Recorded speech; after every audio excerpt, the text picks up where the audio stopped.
GMO-free Nevada and GMO-free USA. I'm not here to debate the safety, efficacy, or science behind genetic engineering.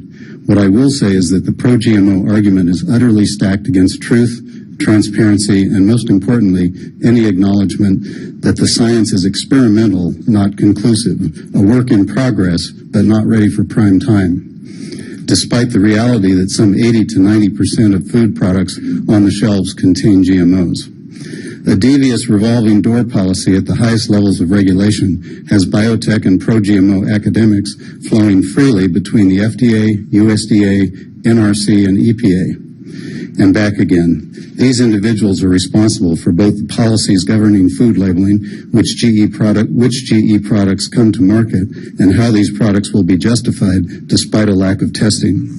In every instance, these regulatory bodies have voted in favor of those industries who have employed or subsidized their committee members without any regard for contrary scientific opinion. And it should be noted, there's plenty of contrary scientific opinion.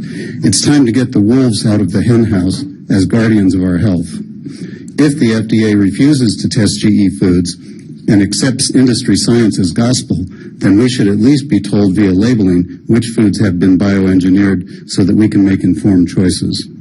QR codes, inscrutable symbology, or watered-down rhetoric explaining why a product is safe despite containing GMOs is not providing the information consumers want. Let's not forget that almost all GMOs are inextricably linked to Roundup and engineered to allow heavy applications of this herbicide. No matter where you stand on the GMO debate, the technology was designed to foster a pesticide-rich environment. 4 simple words on the package accomplishes our goals. Easily. Contains genetically engineered ingredients. Again, contains genetically engineered ingredients. That's what we're looking for. We need to stop universities in collusion with biotech companies and the regulatory agencies from trying to force-feed GMOs to us. Let us decide how we'll feed ourselves. Thank you. Thank you so very much. Incredibly frightening.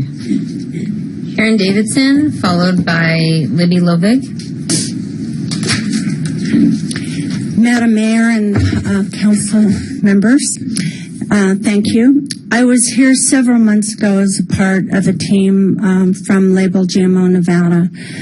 And as we asked then, we'd also like to ask now that Reno offer a statement of resolution of support for national on-package GMO labeling. This is the right thing to do and something we could all be proud of. I'd like to reference that I'm an unpaid volunteer who's been working with nonprofit groups for many, many years, educating the public about non-chemical agriculture and problems with GMOs. And I have no financial reason to be here.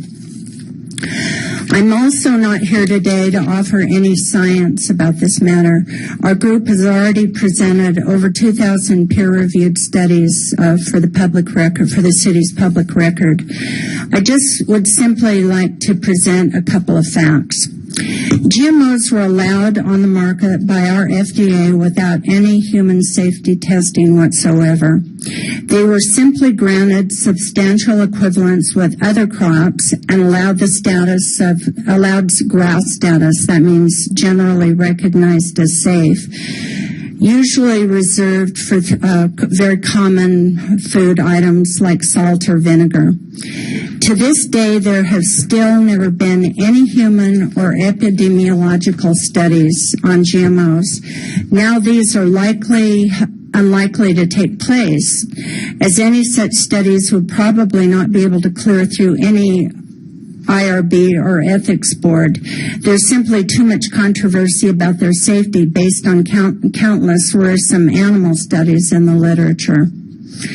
Also, because these various food products are not labeled, people involved in the studies and their doctors would have no idea what they might be eating. The UN has stated that GMOs have not come through with the yields they've promised, and that sustainable agriculture is actually the key to producing more food.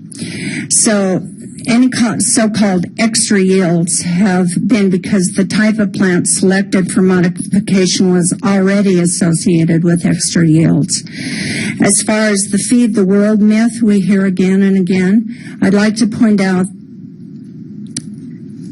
that right now most GE crops are grown for ethanol, animal feed, or processed junk food, hardly anything that can feed the world.